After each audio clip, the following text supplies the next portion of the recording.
সকলোকে নমস্কাৰ জনাইছোঁ আৰু মই ধন্যবাদ দিব বিচাৰিছোঁ আমাৰ শীৰ্ষ নেতৃত্ববৰ্গ আৰু আমাৰ সন্মানীয় সভাপতি মহোদয়, ৱৰ্কিং প্ৰেচিডেণ্ট মহোদয়, লগতে আমাৰ কেবিনেট মন্ত্ৰী ইউজি ছাৰ আৰু লগতে আমাৰ ৰাজু ছাৰ, নাৰ্জাৰী ছাৰ, সকলোকে মই ধন্যবাদ দিব বিচাৰিছোঁ। প্ৰতিভা বাইদেউ ধন্যবাদ দিছোঁ যে আজি মোৰ নামটো প্ৰাৰ্থী হিচাপে আহিছে।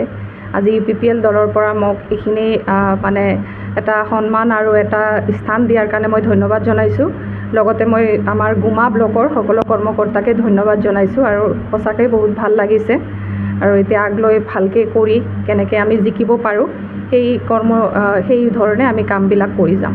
বিগত 20টা বছৰ গুমা সমষ্টিত BPF-এ শাসন চলাইছিল। হয়, 17 বছৰে তেওঁলোকে জয়ী হৈ আছিল যদিও গুমা সমষ্টিৰ কোনো উন্নয়নমূলক কামে আমি কৰা দেখা পোৱা নাই। আৰু এইবেলি আমি জয়ী হ'মেই আৰু জয়ী হোৱাৰ পিছত আমি যিখিনি কাম আছে ডেভেলপমেণ্টৰ, ৰাস্তা ঘাটৰ পৰা আৰম্ভ কৰি কিছুমান ঠাইত আমাৰ শিক্ষানুষ্ঠানৰো প্ৰয়োজন আছে, আমাৰ চিকিৎসা চাব চেণ্টাৰৰো প্ৰয়োজন আছে। সেই কামখিনি আমি কৰি যাম বুলি আমি প্ৰতিজ্ঞাবদ্ধ।